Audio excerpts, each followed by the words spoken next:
You're listening to Answers for the Family with Alan Cardoza, right here on LA Talk Radio. Greetings to all of you listening around the world, and a warm welcome as we bring you another edition of the Answers for the Family radio show.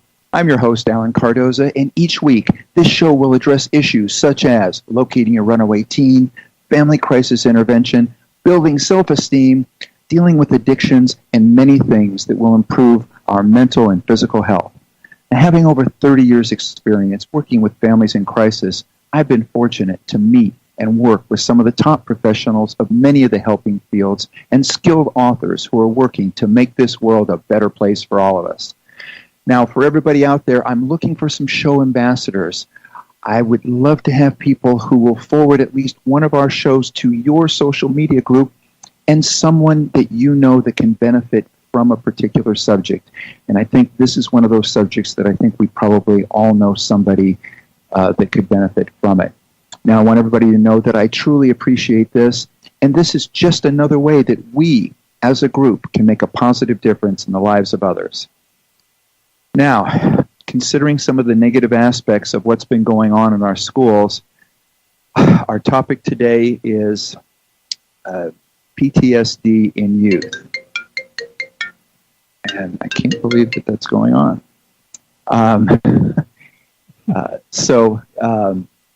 But as I've shared before, hosting this show has become a great source of knowledge for me. And that was proven once again when I learned that nearly 20% of youth and 30% of adults develop PTSD following a life-threatening or traumatic event. Now, to talk about this subject, our guest, Dr. Michael S. Scheeringa, is professor and vice chair of research for psychology at Tulane University School of Medicine. Dr. Scheeringa has spent over 23 years researching, treating, and teaching about stress, trauma, and post-traumatic stress disorder.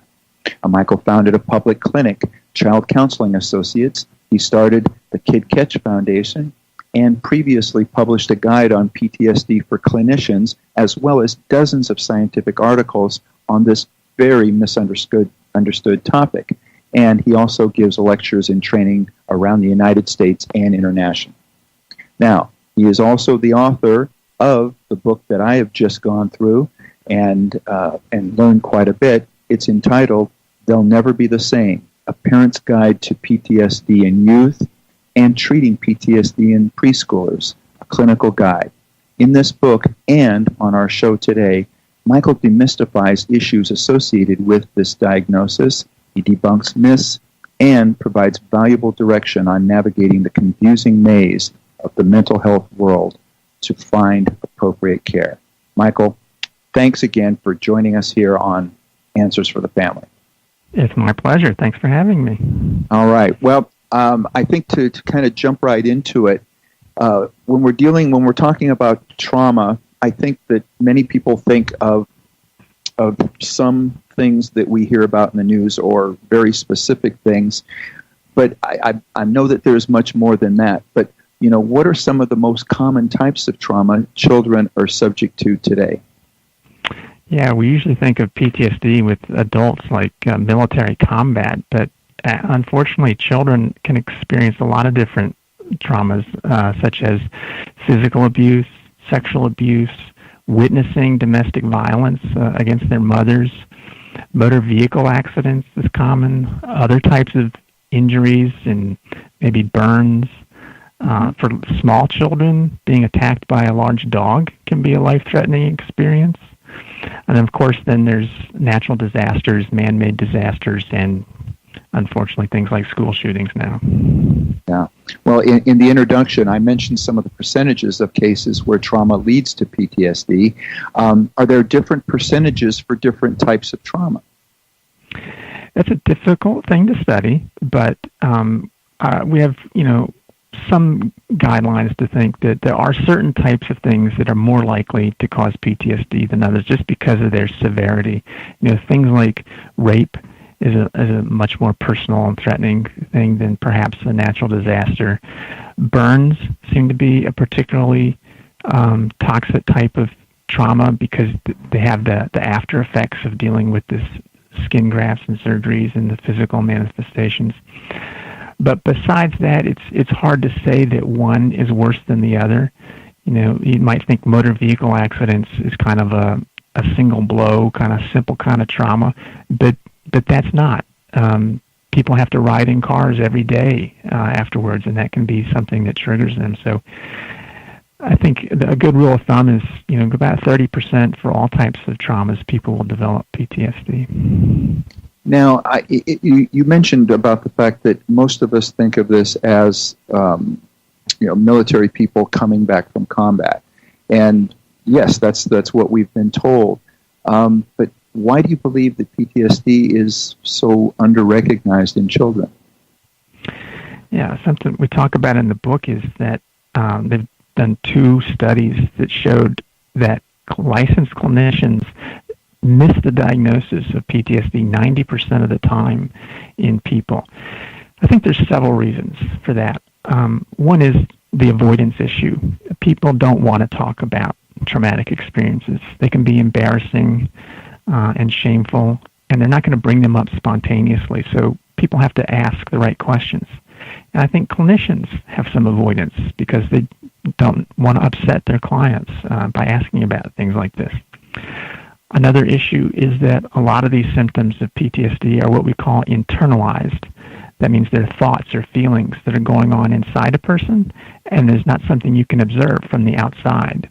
We can all look at maybe a person with hyperactivity and attention deficit and see that, but we can't see PTSD symptoms just by looking at them. And then another issue is just complicated. There's 20 different symptoms of PTSD. One PTSD does not look like the next PTSD. And I think one researcher counted up the number of different ways you can actually have the diagnosis based on the 20 symptoms, and it came to over 600,000 different ways to have meet the diagnostic criteria. Well, that brings up the question of, two things. And one is how, in most cases, does it show up in our lives? And what can we do? If you're saying that clinicians, people who are trained to be able to assist in these areas, if they're missing it 90% of the time, what can we do differently in the training so that it is spotted and it is dealt with? The specific symptoms are those 20 different symptoms that are in the official criteria. And we think about them in 3 clusters, 3 different types of symptoms. One type we call the re-experiencing. Those are things like nightmares or intrusive thoughts that barge into a person's head that they don't want there. The second type we call the numbing and avoidance symptoms. A person will lose interest in things they used to like to do. They'll avoid being around loved ones, and you'll see them withdraw. And then the third type we call the increased arousal. Those are things like difficulty concentrating, difficulty sleeping, or exaggerated startle responses. And what we can do to identify those better is you have to just ask the questions. And clinicians don't always do that, as I was saying earlier. So one of the messages of the book that I'm making is for parents, it's kind of up to you. You have to take charge to some degree of recognizing these. You can download free checklists. You can go to my website, download free questionnaires. You can fill them out yourselves about your children, or if your children are old enough, you can have them take it. Usually professionals don't say you should do self-diagnosis, but I'm saying you need to do self-diagnosis to some degree in this situation because the ball's in your court to detect it. Now, can you share what your website is? And for those of you driving, obviously, you can't write this down, but for everybody else operating off of your computer, please take this down. You may not be thinking about it right now, but something may occur in your life, and you'll think about it and go, "Wait, I need to go and get that checklist." Yeah, if you just do a Google search on Scheeringa Lab, and Scheeringa is spelled SCHEERINGA, and that'll take you to my site, and you'll see links to measures and questionnaires. All right. And again, and for those of you that didn't get a chance to write that down and are going to try to think about how to spell that later, you can always go to our website. You go to the answersforthefamily.com website. We will have all of his information up so that you will be able to reach him. When you were mentioning in regards to, as far as clinicians and parents trying to identify this, and obviously with children is what we're focusing on. So many times I know that in working with teenagers, the response to whatever their type of acting out is, or whatever it is that they're going through is, oh, well, this is just raging hormones, or this is just what it means to be a teenager. And it sounds like what you're saying is in many cases that might not be. Right. I mean, we start off in the book with an interesting case of a teenage boy who had been misdiagnosed for years. He was acting up. He was expelled from school. He was diagnosed with, oppositional behavior and attention deficit hyperactivity. But and he'd been to therapists, and he'd been treated with counseling and medications. But nobody had asked him about his past experiences of trauma. And by luck, he got to our clinic, and we recognized his trauma history and found out he had witnessed domestic violence, and he had been physically abused. And once we got him into the right kind of treatment for the trauma-related symptoms, that's what turned the corner for him. Now, what about some of the things that are, from a psychological trauma standpoint, like abandonment? Because I know that we work with quite a few young people that have been adopted, so they've gone through part of the system, that has a government system that has sort of bounced them around sometimes before they've ended up being placed with a particular family. How much of that do you think is the trauma that they've gone through in dealing with that? Because by the time we see them, oftentimes they're now acting out. Has there been any studies that tie directly to that? Yeah, what counts as trauma is a tricky question. We use the word trauma for almost anything. You could say, I was stuck in a traffic jam coming to work. I'm traumatized by that. But that's not the kind of trauma that leads to post-traumatic stress disorder. The kind of trauma that tends to cause PTSD is these life-threatening experiences that are usually they're sudden, they're unexpected, and a person has this intense moment of panic that they're going to die. Then there's all sorts of other things in life that we call stress that aren't necessarily trauma. Those can be things like abandonment, emotional abuse, parents getting divorced, watching violence on TV. Those are bad things, and they're stressful, but they don't tend to lead to PTSD. Now, it gets tricky because a child could have abandonment, and in that experience of abandonment, maybe there was a specific moment where that child did fear for his life, but it would have to be a specific type of life-threatening event within that abandonment experience of fearing for his life that would be the type that would lead to PTSD.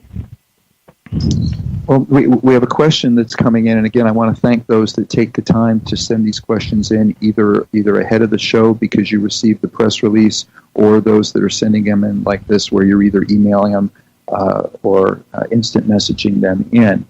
But this one refers directly to, we're talking about teens, and it says, personally, I never hear about PTSD in teens. I mainly hear about it only in military veterans. And I've also now starting to hear that stressed out seems to be the term that is used for the rest of us. Can you explain, what the difference is? By the way, I have downloaded your book on Kindle, and I'm looking forward to recommending it to our team of counselors at our high school. And this is from June in Arizona. Well, thanks for the question. Well, they've done good, epidemiology research and shown that, I think you may have mentioned this, 2/3 of children in the United States by the age of 16 have experienced at least one life-threatening type of event. And that's amazing when you think about it. Now, most of them do not develop PTSD from that, but it just goes to show that trauma is a common part of our life. The reason we probably don't hear about it as much is, one, it has been relatively unrecognized. PTSD was just formally recognized for adults around 1980, and historically there's been resistance to recognize that children might have PTSD too. Children tend to lag behind adults, usually in terms of psychiatric disorders being recognized. But I think it's growing, and that's one of the reasons I wrote the book, is because, as I said, the diagnosis is missed most of the time, and instead of relying on clinicians to get that word out, I decided, I've got to get the word out straight to the parents with a book like this. Well, I mean, I know, as someone who goes to a lot of brain seminars and such, I do hear of people talking about research. They'll say, well, there's research data on this subject.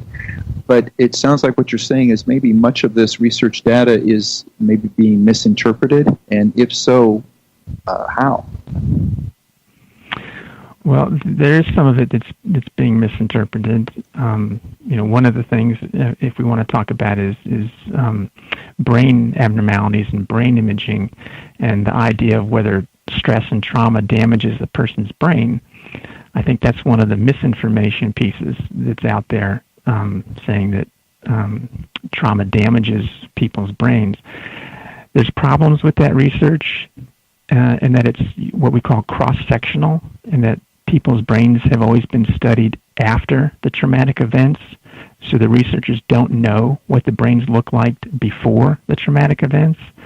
They're just, speculating that trauma causes differences. When newer modern types of studies are done, where they've actually studied persons' brains before trauma and then again after, they're finding consistently that those brain differences were there before the traumatic events. And those brain differences probably explain why those people were vulnerable to develop PTSD. It's not that the trauma changed their brain, it's that they had different brains beforehand. Oh, okay. Yeah, because I think that at one point I heard it explained as, that, we're setting new pathways in our brain constantly, and that the trauma, will set an inaccurate pathway. But yet I've gone to other things where it's said, well, it really takes repetition, to do that the one incident, shouldn't do that. So, here I'm going to different things and I'm hearing two different arguments that are really countering each other. So I appreciate the way that you've explained it.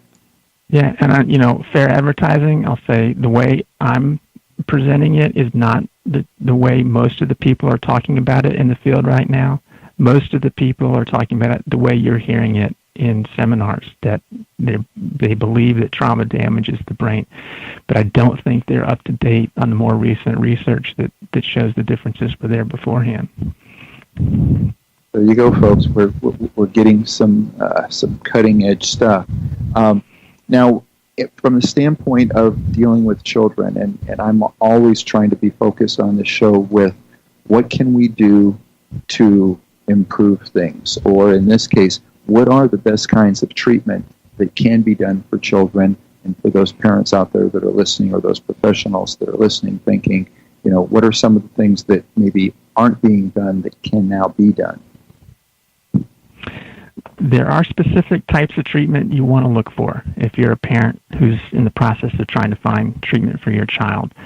But it's difficult. I mean, the short story is you want to look for what we call evidence-based treatments, where they've been studied rigorously, usually in randomized clinical trials. The best studied one is called cognitive behavioral therapy, or CBT. And when you go to a therapist, you should be asking that kind of question. It's kind of awkward to challenge doctors or therapists to ask them questions like this, but you should ask. Have you ever seen a case like my child before? What kind of treatment are you recommending to do? Do you do cognitive behavioral therapy? Can you describe to me what that is and how you're going to do that? And there's all sorts of other therapies out there that people do, and it's not necessarily evidence-based. One thing I commonly say is, unfortunately, we have more information about the shingles on our roofs and the cereal on our breakfast table than we have about the therapists and mental health professionals out there, because there's just no quality rating system for consumers to use to know who's good and who's not. Well, and I think that's a great point, and because I know that, again, and with many of the seminars, I mean, there are now people out there that are specializing in CBD. So right, so that may be the thing too, is that before you're choosing, as far as sitting in their office choosing, maybe the things that you can do in this day and age, we're now in the thing where you can Google up and go, okay, who are the people that are certified, in CBT in this geographical area, and maybe start there. Does that sound like the way to go? That's a good way to start. Asking around, word of mouth, unfortunately, is the best way to find good therapists in whatever city you live in. Ask your pediatrician. It's hard to ask neighbors about something like this, but pediatricians are usually good. You'll hear about other therapies, eye movement desensitization and reprocessing therapy, or EMDR, can be a good one. What's practiced mostly out in the community is what would be called psychodynamic therapy or play therapy for younger children. That might be what works for your child, and that's what most therapists are going to do, is a kind of a psychodynamic or a play therapy instead of a CBT style. And if that's what you get, then maybe you can start on that path, but you should be watching closely. If your child's not getting better after 4, 5, 6 weekly sessions, then maybe it's time to switch horses. Sounds good. So for everybody out there listening, we are talking about PTSD in youth, and we are talking with Dr. Michael S. Scheeringa. Stay with us. We're going to take a break. You're listening to Answers for the Family. Founded over 30 years ago to meet the needs of families in crisis, West Shield has continually focused on resolving issues that negatively impact families and businesses. Our signature therapeutic transportation service helps to ensure that adolescents in crisis are safely transported to specialized schools, programs, and treatment centers with unsurpassed experience and success. We are supported by our full-service licensed investigation agency that has legally, professionally, and compassionately located hundreds of runaways and teens.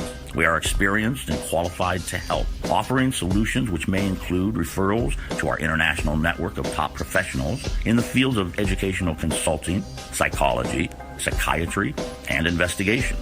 Simply put, West Shield Adolescent Services and West Shield Investigations are the best solutions when your family is facing a personal crisis. Call 1-800-899-8585, 24 hours a day, 7 days a week. That's 1-800-899-8585, or visit our website at westshield.com. Thank you. And we're back. You're listening to Answers for the Family.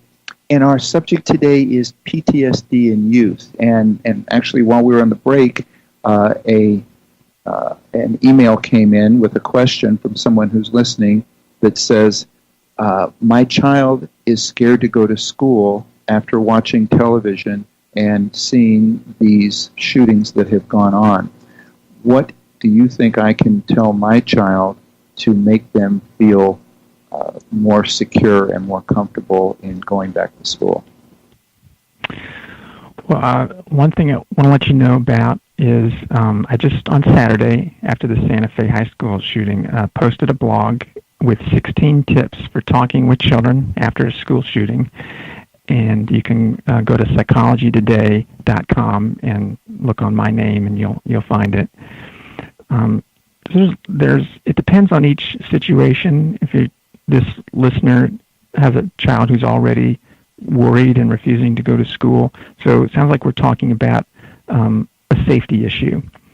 And one of the most common things you'll read on the internet about what to say to children is to try to tell them to reassure them that they're safe by telling them things like, school shootings are rare. It's not going to happen at your school, or your school is probably going to increase their security because of what just happened at this other school.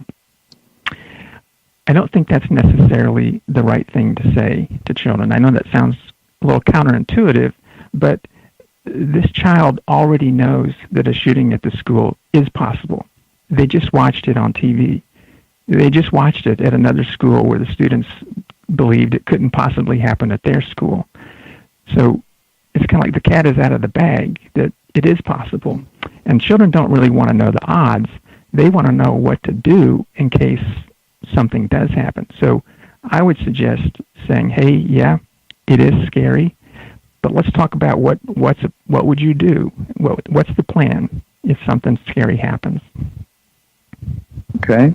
And I'd like to add to that a little bit. And for those that are regular listeners to the show, you may know that we had Elan Stevie on, who is a specialist in dealing with these types of things from an investigative standpoint. And he has a contract now with the Department of Homeland Security to be able to go out and to better train school staff and the law enforcement that work within that school or within that area. And he has a lot of things that he's doing that are not only helping to identify these things before they would happen, but also to be able to, if something does happen, to be able to cause it to end as quickly as possible. And I said it when he was on the show, and I'll say it again to any of the parents out there. Go to your school and ask them if they haven't done this yet, if they haven't got this type of training, do it.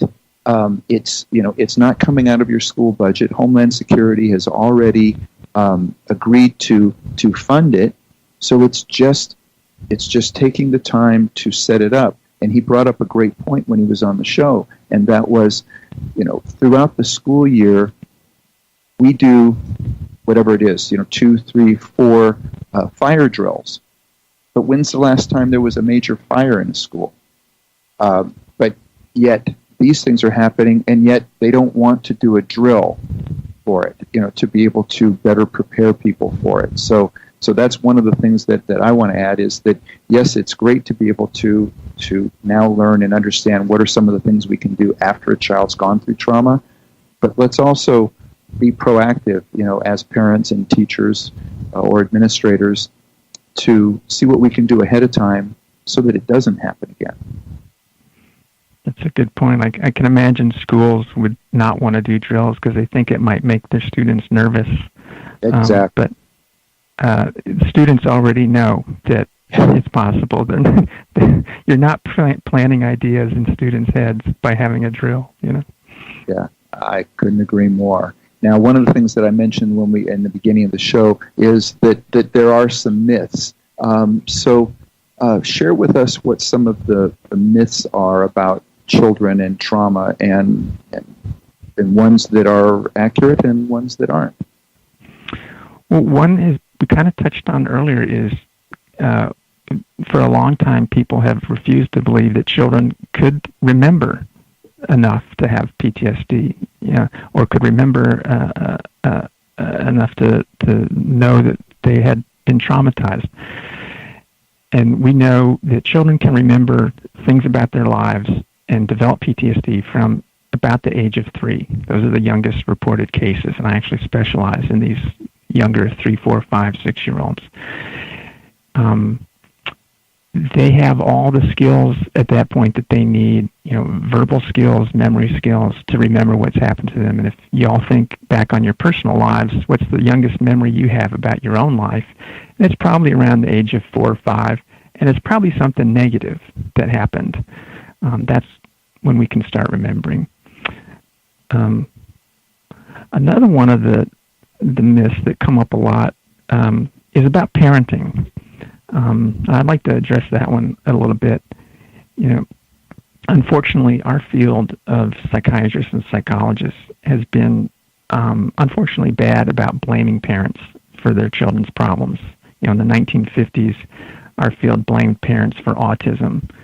And in the 1960s, they blamed parents for schizophrenia. They called refrigerator mothers as the ones who caused these things.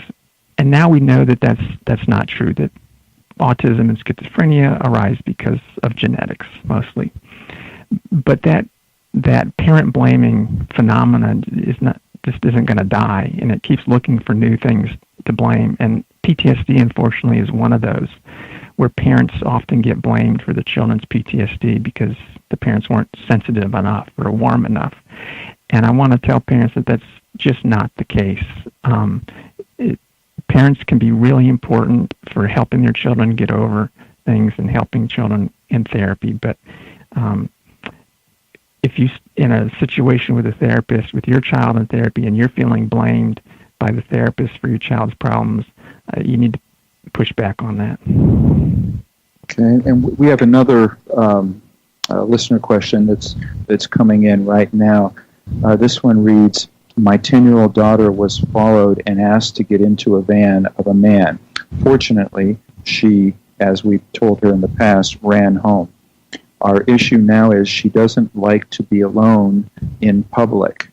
What can we do to get her to feel less, and they have in quotes, traumatized? So one thing I would want to ask is, how long has this been going on? I think if it's within the first month after that happened, that's a pretty normal reaction and good judgment to stay safe. If it's been more than a month since that event happened and she's still afraid to go out, it may be time to seek professional help. There's good evidence that says after traumatic events, probably 100% of us will have some PTSD symptoms. But for most of us, those symptoms go away after about 1 month. And those who are going to have long-lasting PTSD, 1 month is a good benchmark to think about. So it's not normal for her to be terrified to be out alone in public. And I think it's time, if it's been a month at least, to find a good therapist and get some help with that. Yeah, thank you. I think that's very wise advice. And again, thank you to the person who sent this question in. We realize that these are very difficult times, and so again,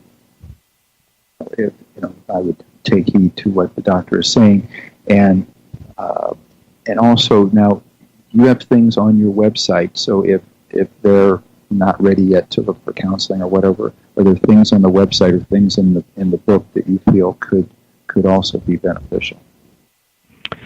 Things parents can do on their own, definitely we talk about in the book. At the end of every chapter, there are a special section of things for parents to do. It's kind of a recap and bullet points of advice. Particular things in this situation, I think the parent should accept that that's where the child is at. If she doesn't want to go out in public, don't make her, don't force her, don't make her feel like she's a failure because she can't do it. We've seen, a case where children have been injured and then afraid to go do things again, and their parents have been kind of harsh on them and say, "Oh, come on, you just need to buck up, be stronger." Well, if they could buck up and be stronger, they would have done that already. And so if this parent can be patient, allow her child to do what she needs to do to feel safe, that's what I think she needs to do. She could think about ways that might help her child feel safer, kind of have a safety plan. Each case is different, so it's hard to come up with a plan specifically for this listener's child, but ask the child, what can we do to help you feel safer in this situation? And then we can do that. One of the things that, as we're talking about the book, is I had the feeling at times as I was reading it that, and I'm also a parent, and at times I was thinking of it as a parent would, but at other times I was feeling that it was, I was thinking of it more as a professional, and I'm thinking, okay, well, yeah, this is something that I want us to add to the next training that we have with our staff. When you were writing it, what was your thought process? Were you thinking more towards something that would go out to parents or to professionals? It's really written for parents, most of all, because they're the ones who have the children to deal with in their homes. But I think it is also appropriate for professionals. I have tried to pack a lot of science and research and tips in there in ways that can be understood for people that are interested in the science and research part of it too. I think it's a great book for trainees who are just learning about this in college or master's level programs. I think it can be good for grown-ups who were traumatized as children and maybe don't have children of their own, but want to understand more about themselves and what they've gone through. Well, that's a great point. Well, we have another question coming in, and again, I want to thank everybody. This tells us that we have hit a topic that is hitting home for a lot of people. This one reads, I served in Afghanistan for 2 years and returned with a mild case of PTSD. Describing what this has been like, accepting the trauma and actually getting help was a challenge in itself, as I was brought up with the opinion that this type of a condition was a weakness in character. We have a teenage son, and it never occurred to me until now that his hot-headedness and stressful interactions with the rest of us might be a form of PTSD. We assumed that it was raging teen hormones. Thank you so much for shining the light on this topic, as I do think we need to read your book and help him accordingly. And this is from Joseph in California. Joseph makes some good points.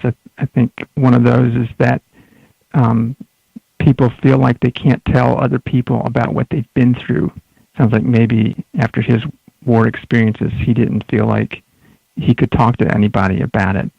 And I think I tell a story in the very first chapter of a teenage girl who felt exactly like that. She had been sexually assaulted, and that's not something you can just go talk to your friends about at the lunch table at school.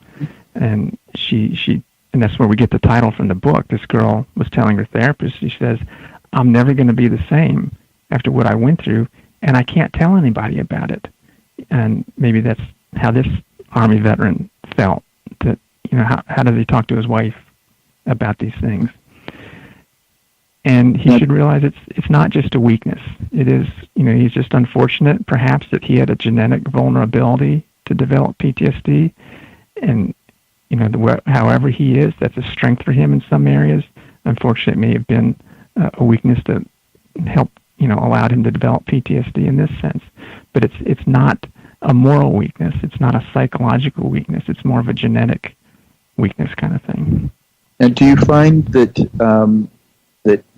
that sort of attitude is greater in males than in females? Probably. Men, our culture is to not talk about our feelings and buck up and deal with things. And, we definitely, there are more women who seek out help at psychiatric clinics than men. But men should know that it's okay to talk about it and get help for these things. Yeah, I couldn't agree more. If you had if you had one piece of advice for parents of children with PTSD, what would that be? The one thing, the number one takeaway that you would like people to come away with, what would you want to say? It's up to you now. We have good professionals out there in psychology, psychiatry, social work fields, but they're just not trained well enough most of the time, and they're just not active enough in identifying trauma and doing the right kinds of treatment. So by de facto, it's up to parents, and that's kind of okay. Parents, there's a lot parents can do. They can get questionnaires. They can do self-assessments. They can ask the right questions. They can find the right kinds of therapies. But it's they're going to have to do some of the work. Well, I like that. Yeah, it's let's make sure that we are controlling our own destiny from that standpoint. So I appreciate that. One of the things that many people that listen to the show, that when they comment on it, they say one of their favorite parts is the happy ending stories. If you could share a story or two that might be your favorite of situations that someone that you've dealt with, obviously we're not using any names, but someone you've dealt with, and you came away feeling like, yes, that's where there was a huge turnaround. I can think of several, and those are the stories that keep you going every year doing Absolutely. These kinds of things. Absolutely. You just need one good one a year, Mm-hmm. The girl I talked about earlier who had been sexually assaulted, she was going through a horrible time dealing with it and the post-traumatic stress, but she was able to turn it around into a positive. There's actually a phenomenon called post-traumatic growth, where people take bad things that happen to them and figure out a way to grow from it. This girl formed a rape awareness group in her high school to help other people, other girls, either prevent what happened to her or have a place to talk about it that hadn't existed before. So she used her experience to help others. Another case I think about is I'm in New Orleans, so a lot of the children I've studied were from Hurricane Katrina. And I can think of one boy in particular who was caught in a flooded house and then became terrified of all sorts of water and rain. He was only 4 years old. And his parents helped him through the cognitive behavioral treatment and helped him become kind of desensitized to water. And this mom, as part of the therapy, what we call exposure exercises, where you have to do things with the child on purpose to make them anxious so they can use their new coping skills to master their feelings about it. She took him back to their old house that had been flooded and took him up into the attic where they had spent 2 horrible, humid, hot, scary nights during Hurricane Katrina, and sat with him in this dirty old attic so that he can do his exposure exercises. And every time I think of that story, I think that's the perfect story of how therapy works and the perfect story of how a parent can help their child and help him get over these scary thoughts that he has. Now, share a little bit in regards to, why that type of therapy works in some instances and why it would never be used in other instances. Because and that again, I think because we're talking to parents primarily, and saying, here are some things, but at the same time, I think they also need to know that this isn't a one-size-fits-all situation. Yeah, it works. What I call that exposure therapy, it works because the person has to be re-engaged with the traumatic memories somehow for them to master their feelings about it. It's kind of like the no pain, no gain philosophy.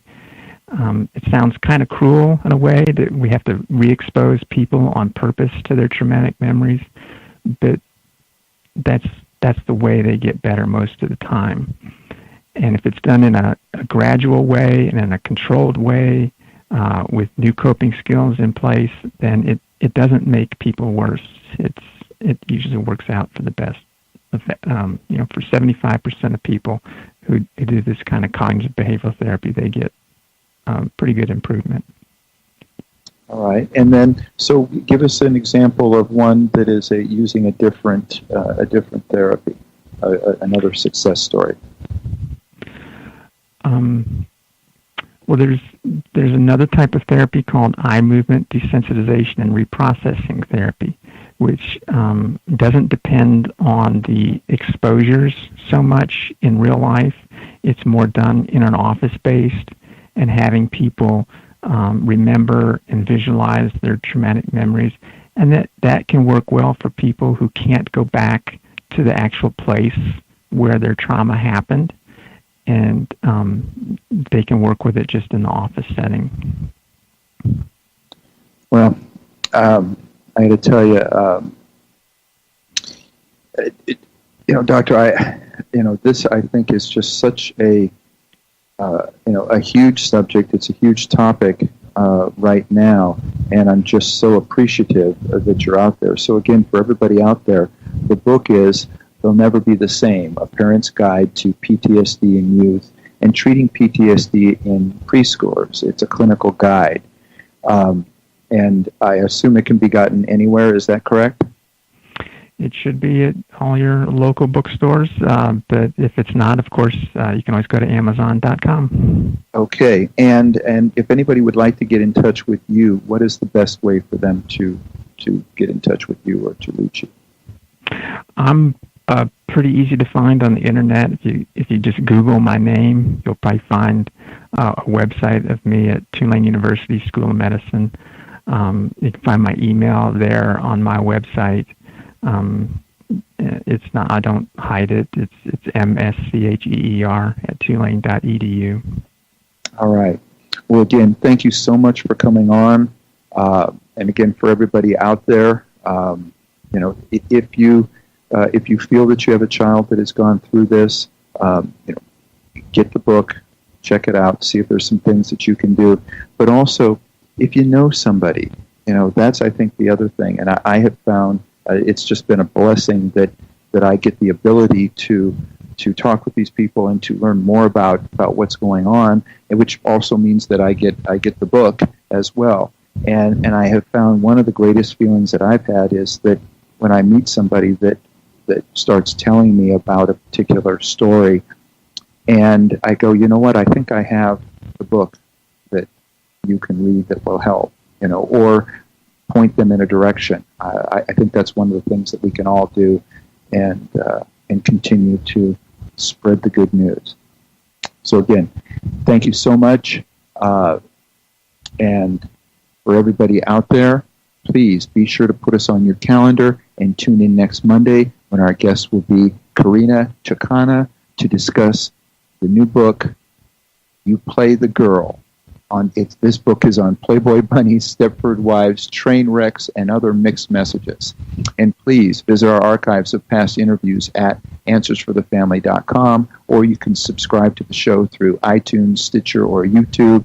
And if you like what you hear, please leave a review. It will help us reach more people, and together we'll make a positive difference in others. And the next time you're on Facebook or Twitter, please remember to stop by our page, check it out. If you like what you see, if you like what you read, please comment, spread it to others. That's the way that we can all make a positive difference. For everybody out there, be good human beings, and be with us again next week on Answers for the Family.